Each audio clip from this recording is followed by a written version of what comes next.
just wanted to quickly come in here and basically let you know what all I did for the month of October. So I am going to be like kind of looking down because I cheat sheets, but to kind of give you an idea, my stats, I am going to put a picture right to be going through, but basically I read 1,701 pages, 6 were audiobooks, 4 were physical. I did 3 ebooks.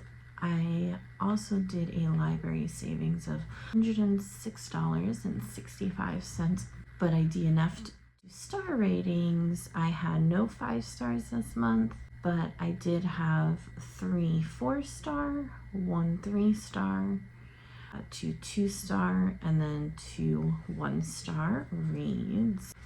Overall, an okay month. I really liked some of the 4 stars. Totally excited, especially since the fact that I'm just starting to get back into the swing of things, so I'm perfect. So the very first book that I read for the month of October was Incidents Around the House. I gave that one 4 stars, and that one actually did the prompt for Spookopoly for Leatherface. And all the, I know it's past, but if you want to know what readathons I did participate, I am going to link them down below. Incidents Around the House is basically about in the perspective of a little girl, and she sees what is called other mommy, and it's kind of like spooky things dealing with her and this other mommy throughout the whole book. Not gonna really go much into more detail because I have other vlogs that go into more detail as far as that goes. The next one was Fall of the House of Usher. This was a buddy read group that was on Instagram. I gave it 2 stars. It was short. Basically, it's about a main character who visits an ill friend who, ironically, the ill friend, their sister, is also ill as well. And I mean, it is by Edgar Allan Poe, because words are hard. I mean, it was okay. I'm not a whole lot interested in the books from like back in the day, so don't come at me, but that's just my opinion. The next book I read, Liar's Test, and that actually filled the prompt for Halloweenathon in regards to reading a fantasy book. That book is about the main character, Belle. She has this special ability and she doesn't want really anyone to know, but she gets put into a queen's test, which is basically challengers, which is, it totally had the feel of Hunger Games aspect of it, and whoever was the winner, they basically is the next queen for so many years. That book, I gave it a 3-star. I liked it. I did like the Hunger Game aspect, and that's why it got a 3-star. Next one is Diary of a Wimpy Kid. I gave that one a 1 star, and that did the prompt for TBR Harvest, which was book 2 film prompt. And that one, I mean, it's a middle grade. Main character is a middle schooler. Honestly, the fact that it's a middle grade, and I mean, he's constantly fighting and trying to make his quote-unquote best friend do stuff, and I'm like, not really a great friend.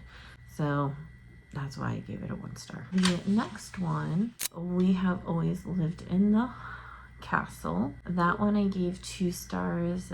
That book covered the TBR Harvest, which was the prompt Black Cat on the cover, and then it also did the prompt for a buddy read group for Instagram. I mean, I liked it. Basically, it was dealing with a tragedy happened, and like all the villagers are thinking that the sister got away for murder, and so they kind of just stay in the castle. And then all of a sudden a cousin of the family, whether or not he actually was a cousin, we don't know, trying to deal with the cousin, and then the uncle trying to relive everything that occurred. Kind of the basis of it. It is a short story, so I don't want to go into more, because then it kind of will, so that is that.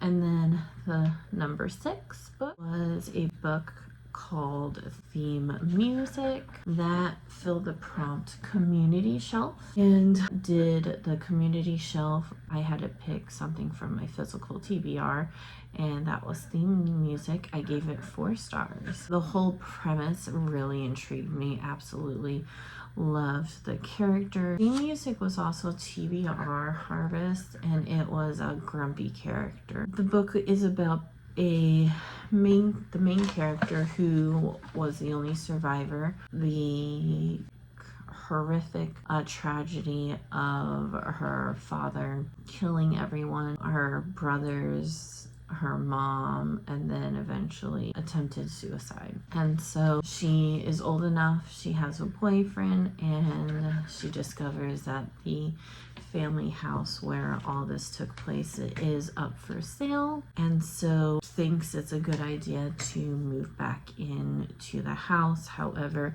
the boyfriend knows nothing about the tragedy or even what occurred in the house, and refuses to live in that house. She lives in the house by herself, and she's getting all these weird creepy vibes. She's hearing her dad's voice, and just spooky things are occurring. I absolutely loved it. All right, so number 7 was Flicker in the Dark. That one a 4-star, and that one did the prompt of Ghost Tour at the Spookopoly Bride of Frankenstein prompt with a female author, which the Bride of Frankenstein is a prompt for Halloweenathon. TBR Harvest was Found Family. It was little.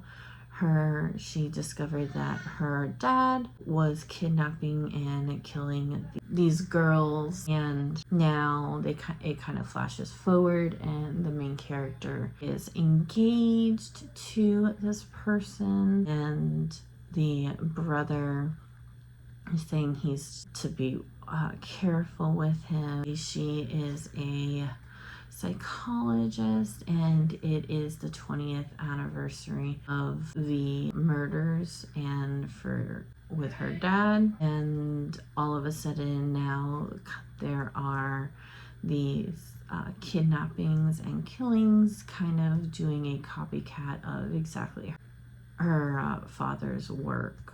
I actually liked it. Honestly, it kind of is very similar to the last book, but it still was intriguing. The last book that I read was Dollhouse Murder. I gave that one a 1-star, and it was okay. I wasn't overly, blown away by it. Totally something I would forget. If I didn't have these notes, I totally would have forgotten what it was about. This book did the book with favorite Halloween candy colors, which was a prompt for Halloweenathon, then a supernatural book for the TBR Harvest, and then Spookopoly for books less than 300 pages. And Dollhouse Murder was main character. Parents were just literally wanting her to watch her sister literally 24/7, and apparently did not want her to have a life. And then at one point she would go, it was her breaking point, and she discovered that she had an aunt who lived at the great-grandparents' house. So she decided to see if it would be okay for her to be with her aunt. And so she did. And from there, she discovered a dollhouse. And in that dollhouse there were dolls that looked very similar to her great-grandparents as well as her. And the house also looks very much like her as well. or the house, I should say. Like in the middle of the night, she would hear these creepy things, discovers that her grandparents died suddenly, but that suddenly wasn't from a car accident. They actually got murdered and never discovered who actually killed her great-grandparents. Dolls would kind of like reenact that scene. The aunt would blame her, thinking that it's very insensitive of her to just reenact such a horrific night of her life. And it kind of just goes into kind of more spooky things, but not really. It kind of is like the equivalent of Goosebumps, honestly. Pretty much it. I mean, I did not a decent job. 8 books, not bad. I'm gonna just put on the screen just kind of a recap of all 8 books that I read. And yeah, that's pretty much it. Outside of that, I do hope that you guys had a wonderful October read. And this was my very first wrap up since coming back. Definitely exciting to finally be filming again. This edited and put up onto YouTube relatively soon. Let me know if you've read any of the books that I have read, and or a book that you absolutely loved in the month of October. Just put it down in the comments below and I will be more than happy to check out any of your book recommendations. I do hope you had a wonderful October. You have a good rest of your day. Bye.